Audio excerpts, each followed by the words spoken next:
Muy buenos días. Vamos a iniciar la clase de hoy, eh,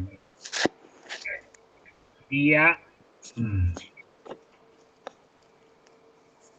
5. ¿Estamos en 5 o 6 de octubre? 6, profe. Perdón, 6. 6 de octubre, nuestra clase de Estado de Derecho y Democracia. Estamos grabando. Como siempre, vamos a grabar toda la clase y luego la ponemos a disposición de ustedes. ¿Hay alguna pregunta que me quieran hacer? ¿Alguna cuestión que no haya quedado clara o que tengan alguna duda?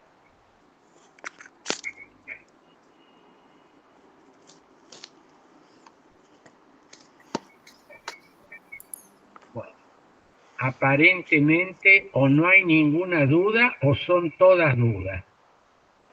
Vamos a suponer que no hay ninguna duda.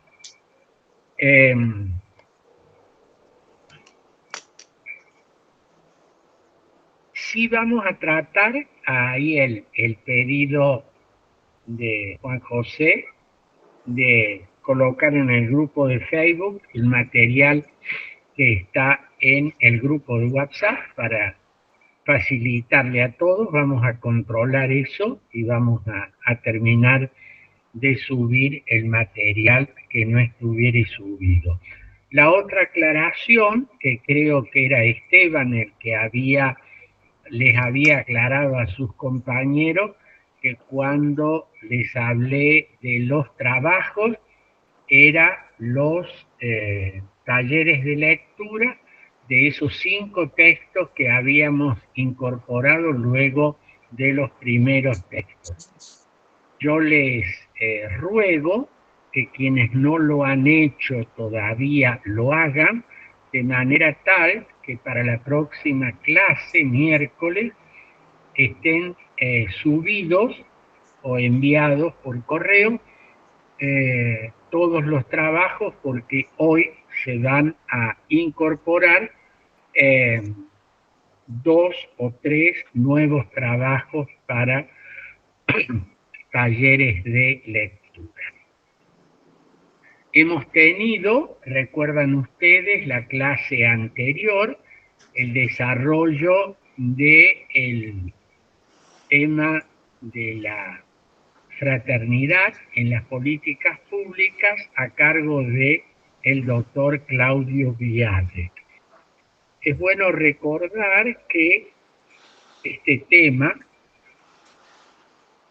al cual se refirió el profesor Viale y que me había consultado antes si le parecía conveniente desarrollarlo, le dije que sí, porque efectivamente, como ustedes vieron en el planteo que se hizo, de esa tríada clásica desde la Revolución Francesa: libertad, igualdad, fraternidad,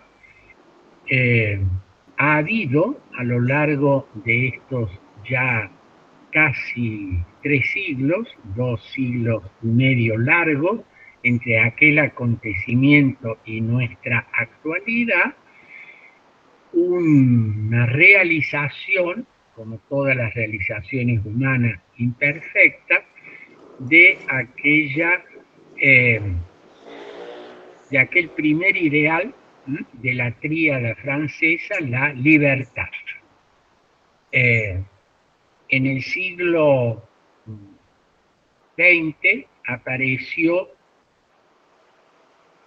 al calor de una serie de transformaciones sociopolíticas, una segunda gran revolución, que fue la Revolución Rusa de 1917, que agitó o tomó la bandera de la igualdad. Más allá, como dijimos en su momento, de las deformaciones estos regímenes que llevaron y que paradojalmente se constituyeron en verdaderos instrumentos de opresión, o sea, en nombre de la igualdad se desconoció la libertad, así como en el primer caso se le reprochó que en nombre de la libertad se había ofendido a la igualdad, en el caso de la Revolución Liberal de 1789, quedaría una asignatura pendiente, la fraternidad, a la cual se refirió el doctor Viale. Y yo recordaba cómo esta suerte de revolución pendiente, la realización de la fraternidad, aparece como el gran desafío del siglo XXI. Ustedes incluso vieron que esta expresión no es solamente un ideal de convivencia, sino que aparece incluso en el texto de esa declaración liminar, que es la Declaración Universal de los Derechos Humanos, donde en el artículo 1, al proclamarse el derecho a la vida, coloca en el segundo párrafo final eso de que los hombres deben tratarse fraternalmente entre sí. Bien, la democracia a la cual nos estamos refiriendo en esta clase es un sistema político, pero también es un estilo de vida. Un estilo de vida que implica la garantía de libertad, la búsqueda de la igualdad y la convivencia fraternal entre aquellos que constituyen el Estado. Esta idea de fraternidad no excluye ni las diferencias ni aquello que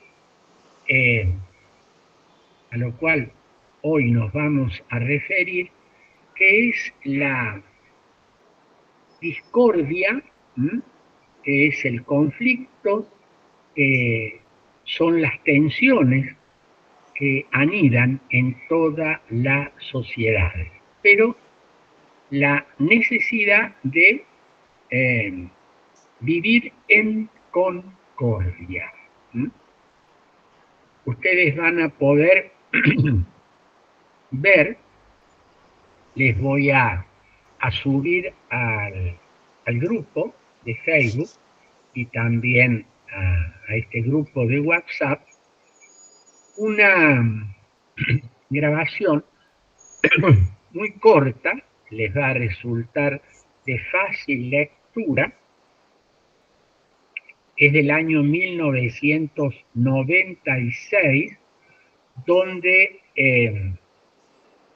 se van a encontrar con un discurso del ex primer ministro español, Adolfo Suárez González, quien recibió en esa oportunidad el premio Príncipe de Asturias a la Concordia. Y allí, este político español, que fue uno de los artífices de la transición española del autoritarismo franquista a la democracia de la que hoy actualmente goza España, resaltó la necesidad y el valor de la concordia. Él hizo de esta expresión un lema que quedó grabado, está grabado, en la losa que cubre su tumba en la Catedral de Ávila, España. Allí, muy sencillamente, está escrita esta expresión de altísimo valor, de fácil enunciación, pero no de fácil realización. La expresión es: y la concordia fue posible, haciendo referencia a ese proceso político no fácil que vivió España a la muerte de Francisco Franco, que había gobernado autoritariamente durante 4 décadas, hacia la construcción de una sociedad democrática, pluralista, y fundar un Estado de Derecho que está plasmado en la Constitución española. Y la concordia fue posible. El valor de la concordia en el sistema político. Entre otras cosas, en la clase de hoy nos vamos a referir a este punto. Pretendo desarrollar en nuestra clase del día de hoy, continuando con la problemática de la democracia, y dentro de eso que ya habíamos mencionado, los desafíos que debía afrontar la democracia, voy a referirme a algunos de estos antiguos y nuevos desafíos que tiene el sistema democrático. Voy a comenzar por lo que sería más simple de entender, apelando a la memoria histórica de nuestros procesos democráticos en el país y la región. El primer gran desafío, y lo recuerdo hoy, en este año que estamos celebrando 40 años de vigencia del sistema democrático, el primer gran desafío que se le presentaba, y acá casi que puedo hablar en tiempo pasado, al sistema democrático en el país y en la región latinoamericana, era la sujeción del poder militar, de las Fuerzas Armadas, al poder civil. Ya que, como todos ustedes saben, en nuestra experiencia histórica y en la experiencia histórica de otros muchos países latinoamericanos, se había producido esa irrupción de el poder militar, sujetando, ¿no?, al poder civil, unas fuerzas armadas que, a través de un golpe de Estado, derribaban a las autoridades constitucionales y ocupaban el centro del poder. Ustedes saben que en la historia política argentina,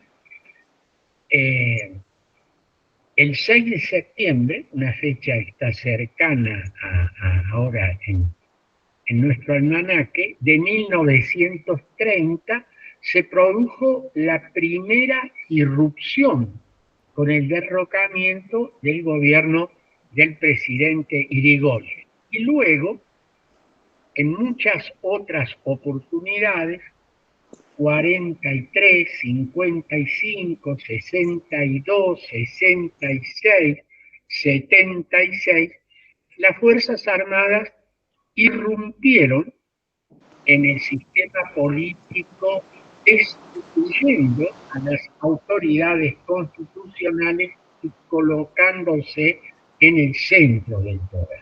Obviamente,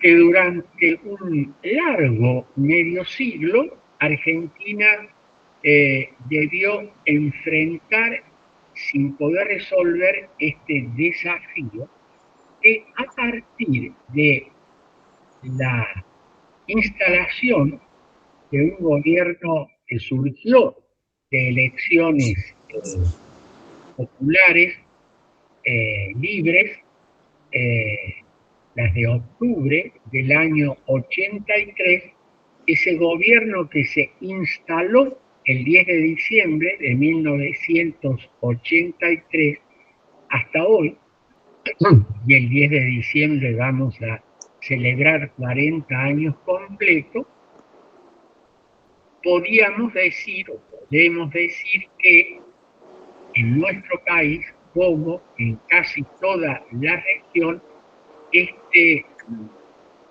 desafío de sujetar a las Fuerzas Armadas, al poder militar, a las autoridades que surgen de elecciones democráticas y que por tanto el poder civil es el que manda y las Fuerzas Armadas le están subordinadas, fue, diríamos, logrado, ¿no?, exitosamente o superado esta, esta problemática, y llevamos ya 4 décadas en las que se ha convertido en habitual que no haya golpes militares.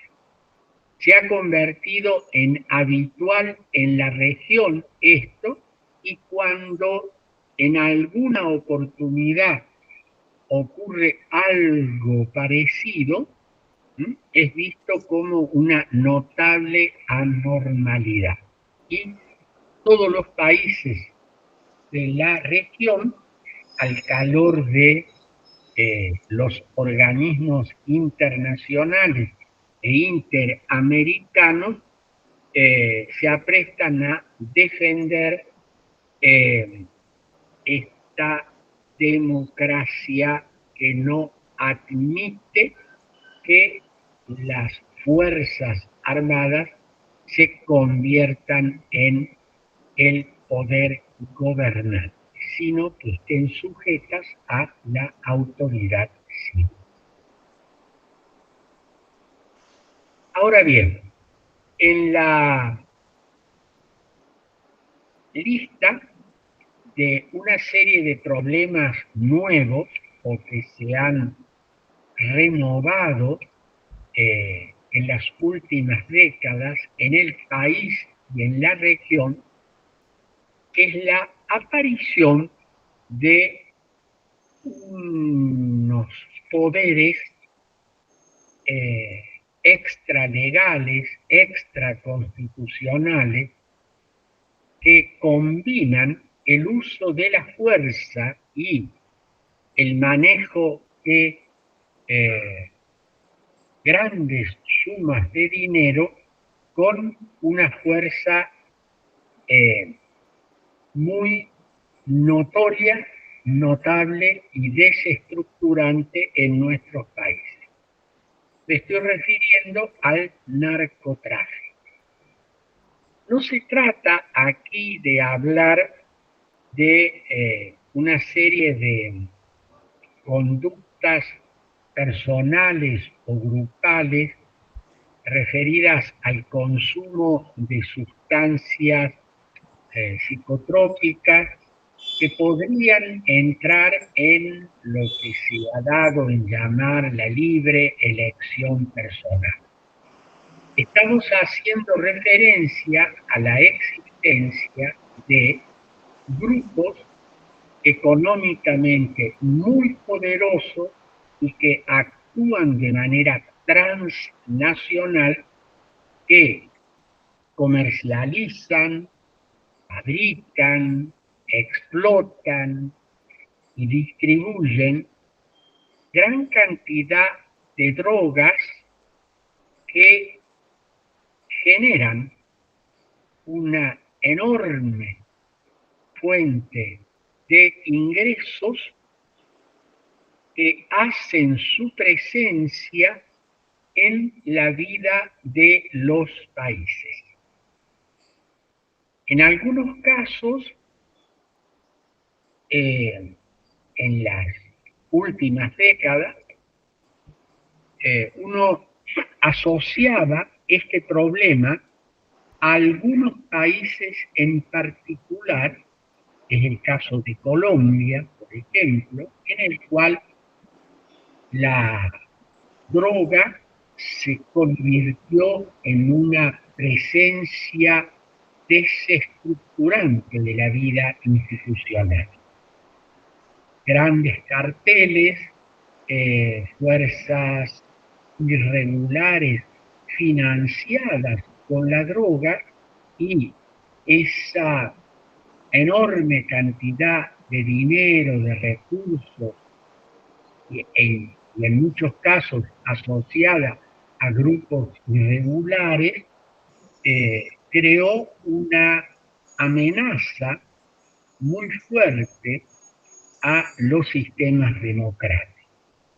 Pero cuando uno ve en estas últimas décadas a los países de la región, advertimos que ya no se trata de un fenómeno de un país o de grupos que están localizados en el territorio de un Estado, como fue, por ejemplo, el caso de Colombia, sino que se transnacionaliza el problema y aparece el poder de los grupos narco, ese llamado narcopoder, que va atravesando la frontera de los estados y que va produciendo una presencia amenazante en la vida cotidiana de las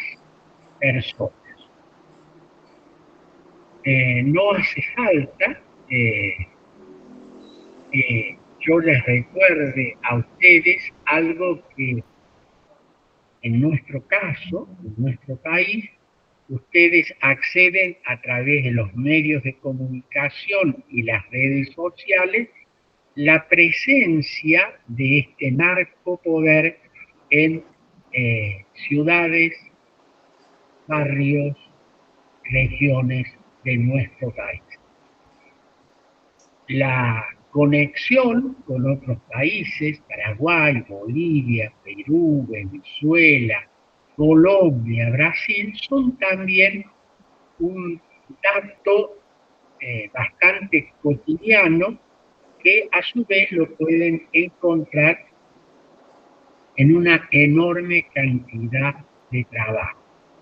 El problema es naturalmente complejo, porque ustedes saben que a donde hay distribución de droga es porque hay sociedades que consumen droga y las sociedades en las que ese consumo aumenta y se generaliza se debe a una gran cantidad de causas psicosociales, socioculturales, etcétera, que el espacio de nuestra clase de hoy no nos permite desarrollarlo en toda su complejidad.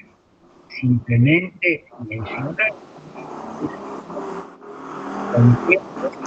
que es un problema de no fácil solución, es un problema que afecta a muchos países, que es un problema que se ha incrementado a lo largo de estos años y que aparece como un desafío muy fuerte a las democracias de nuestra región y del mundo, por supuesto, pero nuestra región adquiere este desafío una connotación particular. esta presencia de estos grupos, bandas, etcétera, que exceden los límites de lo que podrían ser delitos más o menos comunes que se dan en todas las sociedades y en todos los tiempos, adquieren por su volumen, por su intensidad, por su complejidad y por el enorme poder desestructurante que tienen estos grupos. Algún célebre narcotraficante colombiano gráficamente supo decir años A que había dos recursos para dominar, el oro y el plomo. Oro refiriéndose a la capacidad corruptora e incluso muchas veces decisiva que el dinero podía tener, y que cuando este no era suficiente, pues la acción directa, el plomo, esa obra que realizan personas o grupos irregulares, este manejo del sicariato, matar por encargo, tiene la finalidad de doblegar voluntades ajenas.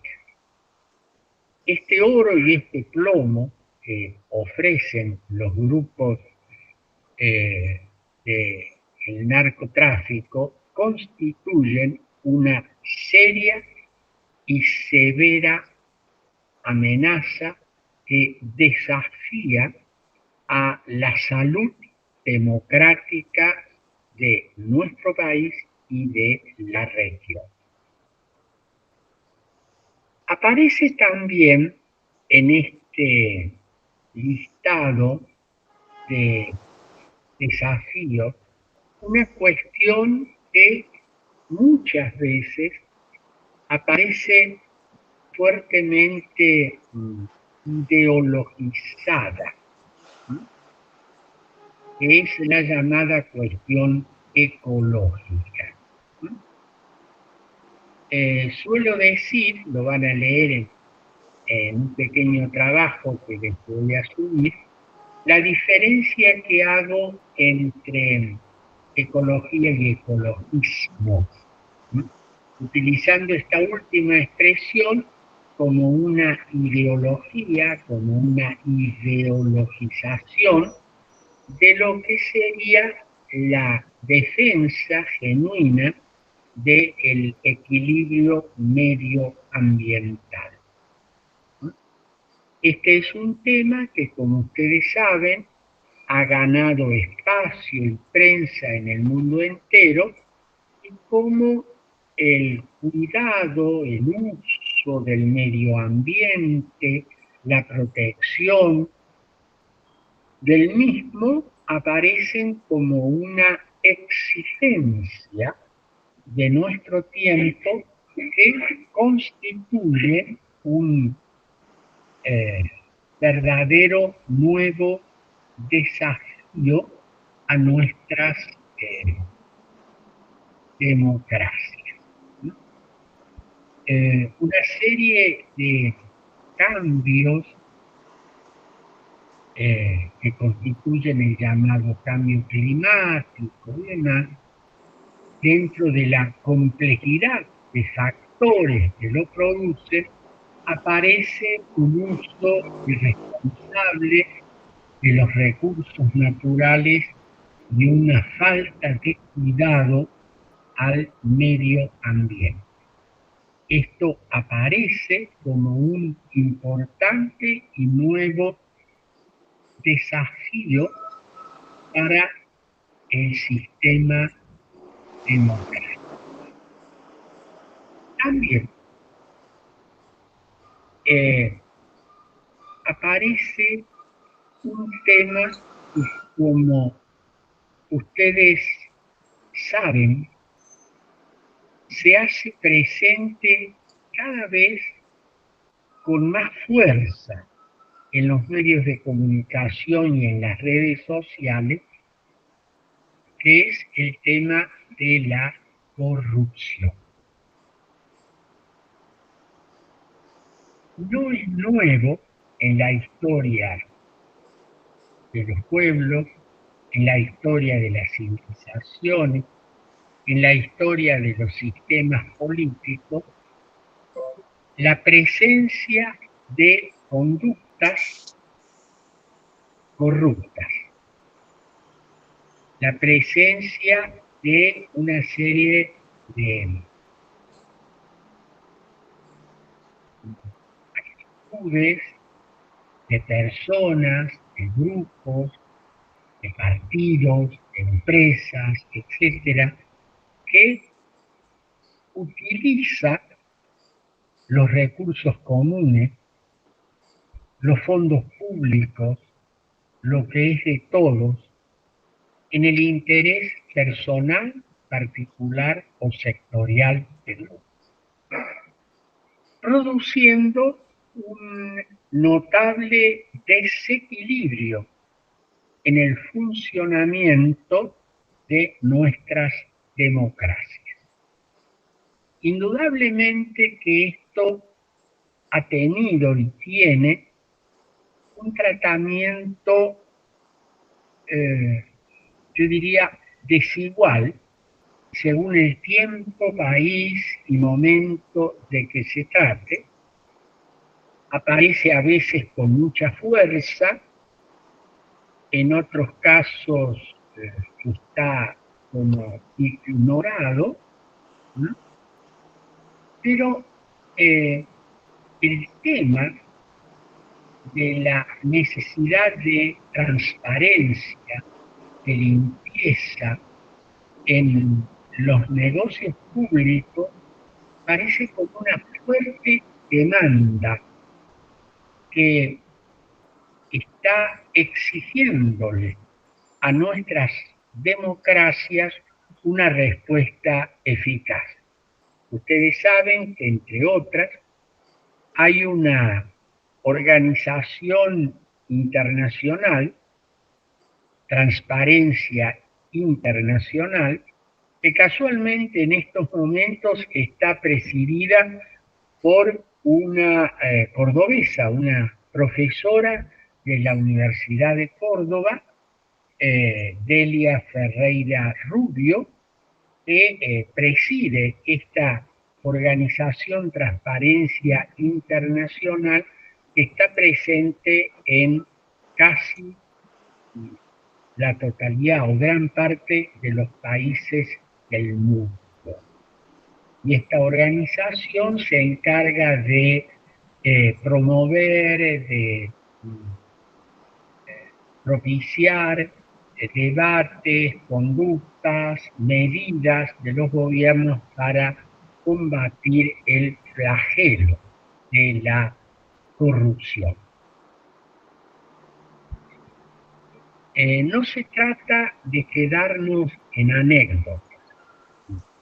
Paradojalmente, mientras estoy dando esta clase, seguramente ustedes en el día de hoy, en el día de ayer, en el día de mañana, se van a enfrentar con una serie de hechos que han tenido o están teniendo gran trascendencia pública a través de los medios de comunicación y las redes sociales, de hechos de corrupción. Digo, no se trata de quedarse en el hecho o los hechos que pueden tener un alto impacto mediático, pero que nos pueden hacer olvidar que estamos en presencia de un mal endémico de nuestros sistemas políticos, en el cual de una manera más que irresponsable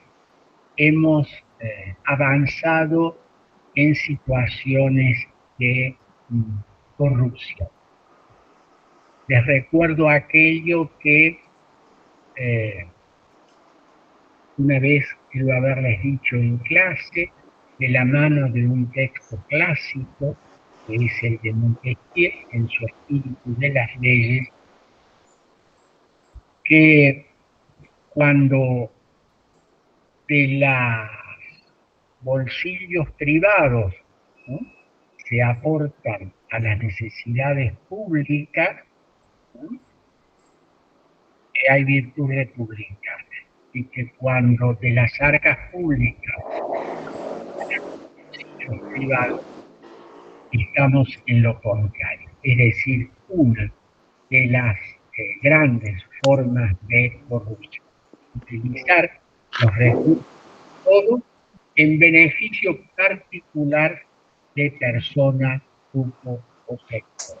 A veces de una manera muy ostentosa y escandalosa, otras veces de maneras más disimuladas o de maneras o formas más alambicadas, en la cual grupos empresarios, grandes recursos económicos, funcionarios desleales, desvían los fondos que son de todos en el interés particular de familias, personas o grupos.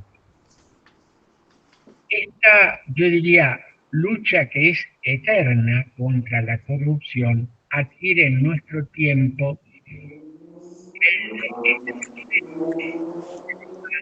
muy fuerte en cuanto a que desafía a nuestras democracias en poder lograr mecanismos transparentes en los negocios públicos, de manera tal que los sobreprecios, los sobornos, el desvío de recursos no sea una práctica común que envilece todo lo que toca y que a su vez produce un injusto desvío de fondos, que lo que es para todos y de todos tiende a generar grandes riquezas en personas, grupos, partidos, asociaciones, que de esa manera contribuye a una de las formas que es un desvío del poder. Esa forma los clásicos le llamaron oligarquía. El gobierno de pocos en su propio interés y beneficio. La corrupción es una de las formas en que esa oligarquización del poder se produce. Oligarquización que no está referida solamente a las dirigencias políticas, sino que va más allá y que toca las dirigencias sindicales, empresariales, deportivas, etcétera, y que son formas de corrupción que terminan debilitando y enfermando e incluso que pueden llegar a matar a nuestras democracias.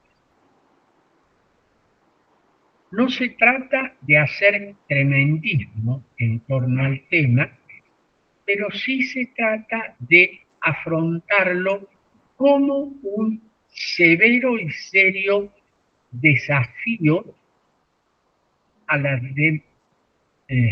a nuestra democracia. Tampoco se trata de utilizar en el debate público esto como un arma de combate de unos contra otros. aquello de que la corrupción que aparece en cabeza de A dice A, pero B y C también son corruptos. Y en este cruce de denuncias de unos hacia otros, se termina perdiendo el eje de una verdadera discusión, que es encontrar mecanismos que permitan una mayor y mejor transparencia en los negocios públicos, un manejo más cuidadoso y responsable de los fondos públicos, que son los fondos comunes. ¿Sí? Miren, a veces se produce en esto una verdadera paradoja. En un mundo que cada vez más pone el énfasis en cuidar lo que son los bienes comunes, el agua, el aire, etcétera, ¿no? Que sea utilizado respetuosamente y en beneficio de todos, no parece ponerse el mismo énfasis en el cuidado de esos bienes comunes que son los recursos económicos y financieros de los que el Estado y los gobiernos disponen en beneficio de todos. Y que esto, vuelvo a decir, es un esfuerzo permanente que necesita de instituciones adecuadas que permitan el control, pero que también necesita de estilos de vida que no favorezcan la corrupción. ¿A qué me refiero con esto? Me refiero que en una democracia me parece que hay que poner el énfasis en la necesidad de un estilo sobrio en la vida personal y colectiva, comenzando por los gobernantes. Los gobernantes en un sistema democrático están obligados, no solo por imperio de las leyes, sino por la importancia que tiene la ejemplaridad de las conductas, a vivir y actuar de una manera sobria, que no implica no usar de los bienes o vivir de manera miserable, pero que se opone a un vivir ostentoso y a un vivir que aprovecha los recursos y las oportunidades para hacer de una manera a veces muy visible y otras veces más oculta lo que la mayoría de sus conciudadanos no pueden hacer. Esta ejemplaridad de conducta me parece que es una herramienta importante en la lucha contra la corrupción en nuestras democracias. Quiero simplemente recordar, son anécdotas, pero me parece ejemplarizante. Una es bastante difundida, conocida y célebre, que tiene que ver con la ex canciller, primer ministro alemana, Angela Merkel, que durante mucho tiempo ejerció el gobierno en Alemania y que una de sus conductas más notables fue la austeridad en su vida personal y pública que llevó a que sus conciudadanos, más allá de las diferencias que existen en todo sistema político, valoraran como una conducta ejemplar. Un gobernante austero, una mujer que no cambió su estilo de vida a pesar de estar durante bastante tiempo al mando de un país muy significativo de Europa y del mundo, y que era común verla realizar como cualquier ciudadano una serie de actividades comunes, más allá que fuera la primer ministra. Como por ejemplo ir a hacer las compras con su marido a un supermercado. O en aquel diálogo que tuvo con unos periodistas cuando le dijeron: señora, a usted la hemos visto muchas veces en muchas fotos con la misma ropa. Y Angela Merkel respondió: soy una funcionaria del Estado, no una modelo. No me pagan para exhibir modelos, me pagan para gobernar. O ese otro ejemplo que tal vez ustedes vieron y apareció en muchas redes sociales y en algunos medios de comunicación, de una señora que en un país vecino estaba en una parada esperando el ómnibus para ir a trabajar. Ustedes podrán decir: profesor, ¿qué tiene esto de notable que haya en una parada de ómnibus una mujer que está esperando el ómnibus para ir a trabajar? Bueno, lo notable era que esta señora que estaba esperando el ómnibus en un país vecino, era la ciudad de Montevideo, era nada más ni nada menos que la vicepresidente de la República, que estaba esperando el ómnibus para ir a su despacho al Senado de la República. Imágenes que no son fáciles de ver y que no quiero hacer ninguna referencia a otras vicepresidencias, a otros senados o a otros países. Destaco simplemente este hecho que cuando lo vi me llamó la atención y me dio una gran alegría de saber que hay funcionarios, no en otro lugar lejano del mundo, sino en lugares muy cercanos, que pueden ir a cumplir la función que les ha sido encomendada por sus conciudadanos de una manera común, sencilla y sin ostentación. De esto se podría decir mucho más, pero me parece suficiente destacar y subrayo en este tema de la lucha contra la corrupción, más allá de los necesarios controles, del eficaz funcionamiento de la justicia,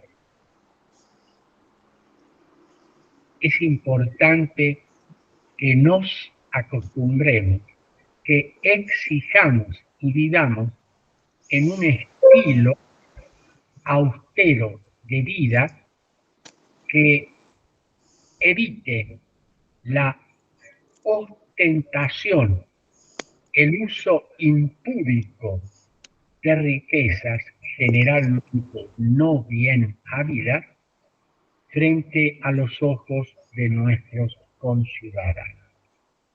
Pero no se trata de que no se vean, sino de que no existan.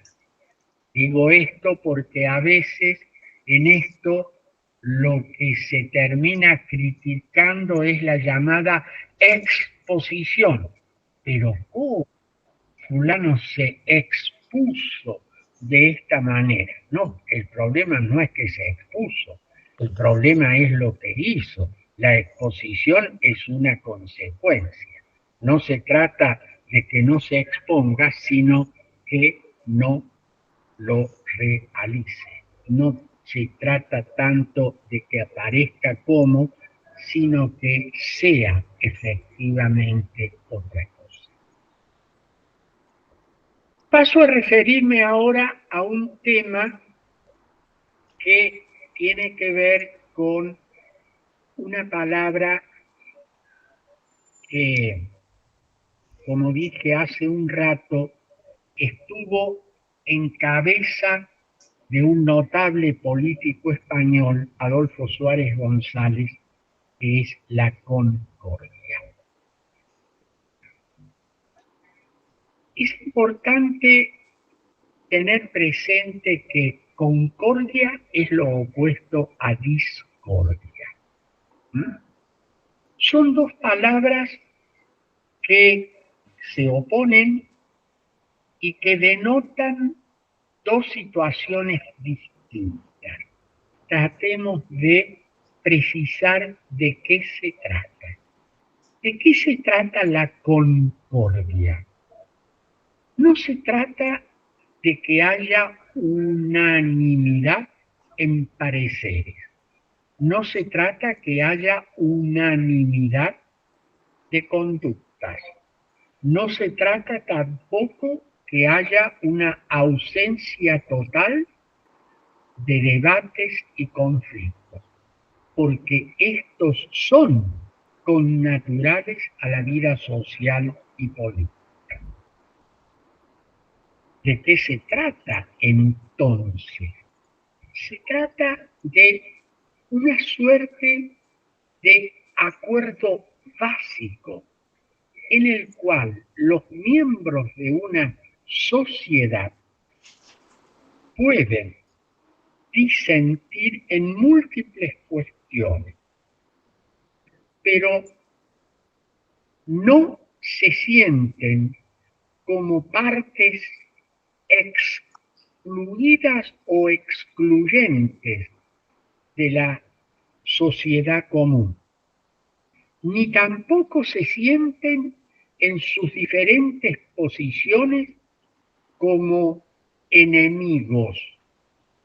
Y acá voy a utilizar una expresión que en la teoría política vino de la mano de un notable teórico alemán, Carl Schmitt, la famosa dialéctica amigo-enemigo, y que en los últimos años, de la mano de un autor argentino, aunque vivió mucho tiempo en Inglaterra, Ernesto Laclau, desarrolló sobre el valor del conflicto político. El valor como que en esta dialéctica amigo-enemigo, el hecho de señalar enemigos a combatir produce en la persona, grupo o sector que señala una acumulación de poder. Y entonces, en una sociedad democrática, cuando una persona, un grupo, un partido, un sector, señala a los otros como enemigos a vencer, produce un crecimiento y acumulación del poder. Esta idea de Laclau, que fue muy difundida y desarrollada en la praxis política argentina y de otros países latinoamericanos, lleva a fomentar la discordia como un instrumento de crecimiento del poder de aquellos que la promueven. Y entonces, en esta lucha a vencer a los distintos, a los diferentes, a los enemigos, produce un crecimiento del poder, pero también produce una verdadera sociedad desintegrada y en una situación de discordia permanente. Una democracia no puede vivir en la discordia. Una democracia necesita vivir y promover la concordia cívica, que repito, no es ausencia de conflicto, de diferencias, de luchas, pero en esos conflictos y en esas luchas no hay enemigos a vencer, sino que hay adversarios con posiciones distintas, admitibles estas a cuento de que un núcleo no aparezca como discutido ni discutido. Ese núcleo que alguna vez un gran filósofo de la democracia como fue Jacques Maritain señaló como el credo cívico, es decir, ese núcleo de valores compartidos sobre los que no se admiten disidencias. Ustedes podrán preguntarse, bueno, pero ¿qué es lo que no admitiría disidencias y que exige de coincidencias en un sistema democrático? Ese núcleo que tiene que ver con la dignidad de la persona y los derechos fundamentales que de esa dignidad emanan. Eso no puede ser discutido ni es discutible. A partir de allí, todo es posible disentir. Y eso es, en definitiva, la concordia, que a su vez no adviene naturalmente, sino que se busca y se cultiva a través de un esfuerzo de convivencia. Ese esfuerzo de convivencia se refleja en fórmulas institucionales. Por ejemplo, mayorías calificadas para tomar decisiones en las cuales el simple hecho de tener un voto más no autoriza a esa persona, partida o grupo a decidir, sino que busca y exige que haya una voluntad claramente mayoritaria que permita que casi todos estén.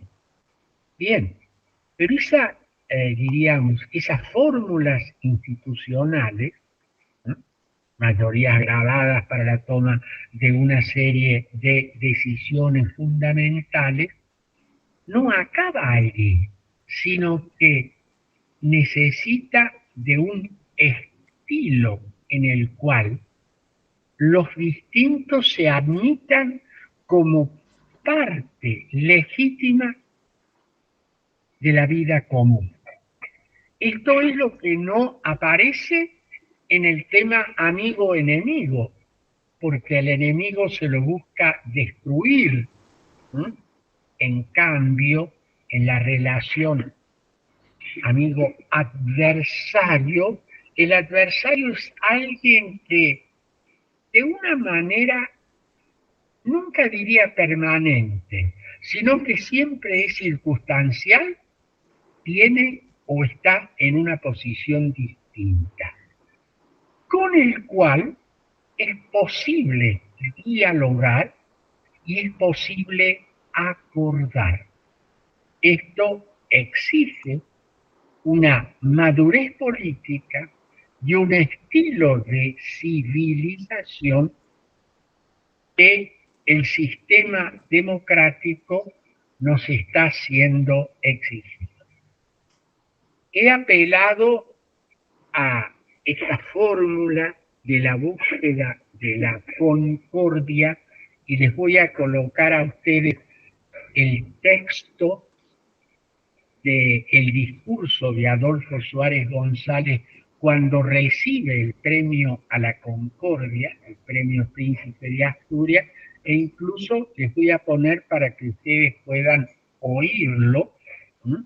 Adolfo Suárez González, y para que puedan, mutatis mutandi, hacer una referencia a la necesidad de una actitud que permita decir aquello que dijo en su momento Adolfo Suárez González, y la concordia fue posible.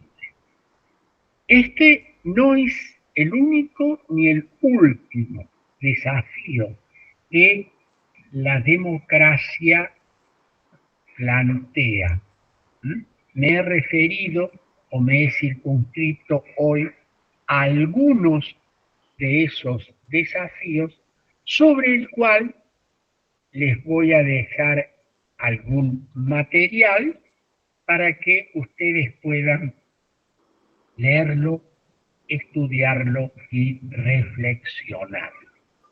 En este contexto en el que está viviendo nuestro país, en el que estamos transitando 40 años de democracia y estamos casi coetáneamente a nuestras clases celebrando y siendo no solamente espectadores, sino actores de un acto decisional que no es el único, pero es uno de los más importantes en el sistema democrático, que es la elección de los gobernantes en elecciones limpias, transparentes, sin condicionamientos, donde la voluntad del demos decide quiénes son los que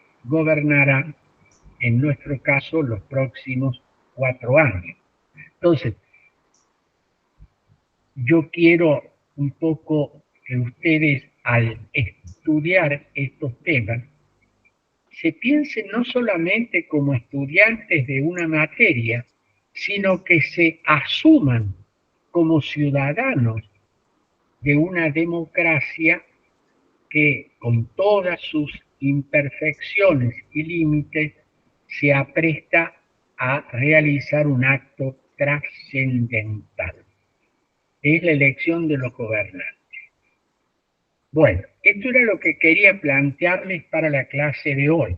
Escucho sus preguntas, comentarios y observaciones.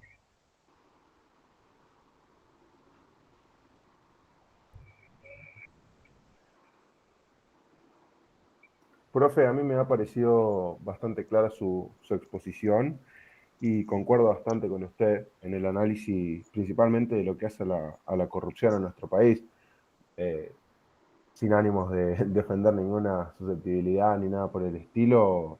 Yo creo que los gobernantes que tenemos actualmente en nuestro país no han estado a la altura en el último tiempo, independientemente del color político. Yo creo que hay claros ejemplos de todos lados de que no se han hecho las cosas bien, tanto en el gobierno como en lo que hace a las escalas más bajas, no solamente el presidente, la vicepresidenta, incluso legisladores, diputados han hecho cosas muy mal y bueno, creo que ese es un desafío importante en ese sentido.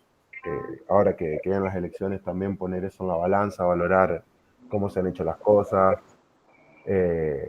los ministros también, que no han estado a la altura, lo que pasó hace poco con Insaurralde, o sea, yo creo que hay muchas cosas por mejorar y por cambiar, y bueno, seguramente será un desafío en los próximos años, y yo creo que la elección es fundamental en ese sentido para cambiar las cosas.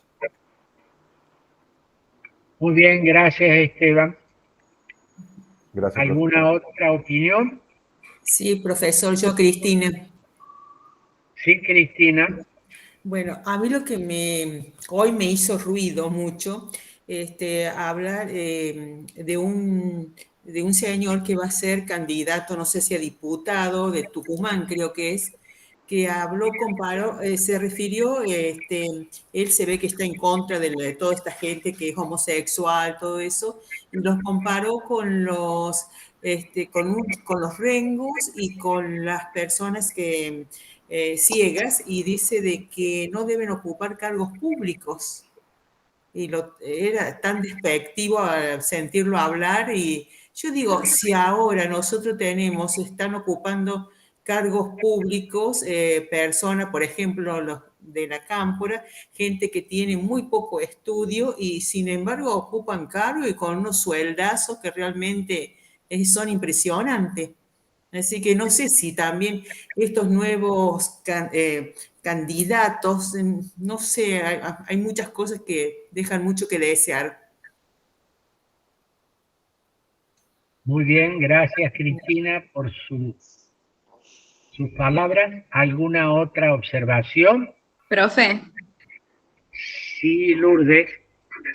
a mí lo que me llamó la atención es, yo soy de Villa Allende y en el día de ayer hubo 2 colegios sin clases, ya que se concentraron operativos de 300 aproximadamente policías para que se llevara a cabo la votación del SOELSAC, donde se disputan la conducción del gremio, Filipaldi, algo así, y Saillem. Es que fue donde murió esta chica, Gabriela, y llama la atención porque la votación era a mano alzada, la cual se paralizó prácticamente toda la ciudad, y la cual se terminó suspendiendo. Había 7 cámaras filmando qué votaban cada uno.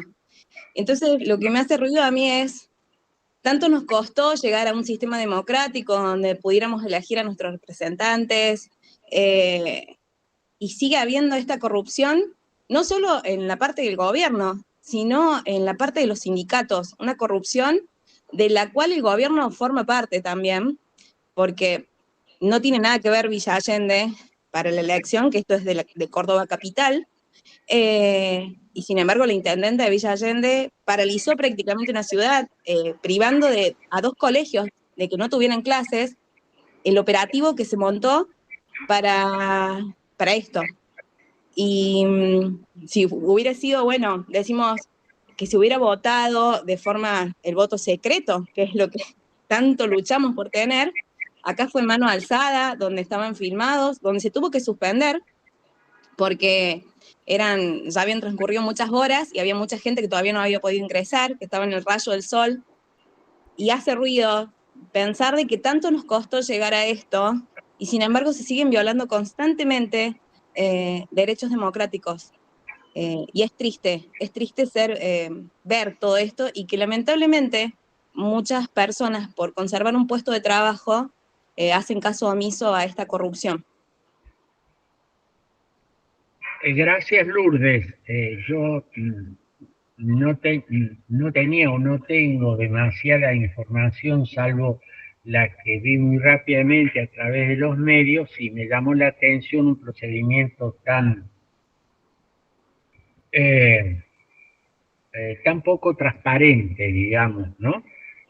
Hoy votar a mano alzada o en esa suerte similitud de esa democracia directa de las antiguas polis como Atenas, por ejemplo, no es lo más conveniente ni lo más adecuado. Y coincido con usted en una cosa, esta exigencia de transparencia, de buen funcionamiento institucional, no es solamente para los dirigentes políticos, sino para todas las dirigencias. Y el mundo sindical también está exigido de esas conductas y el respeto de esas reglas. ¿Alguna otra observación?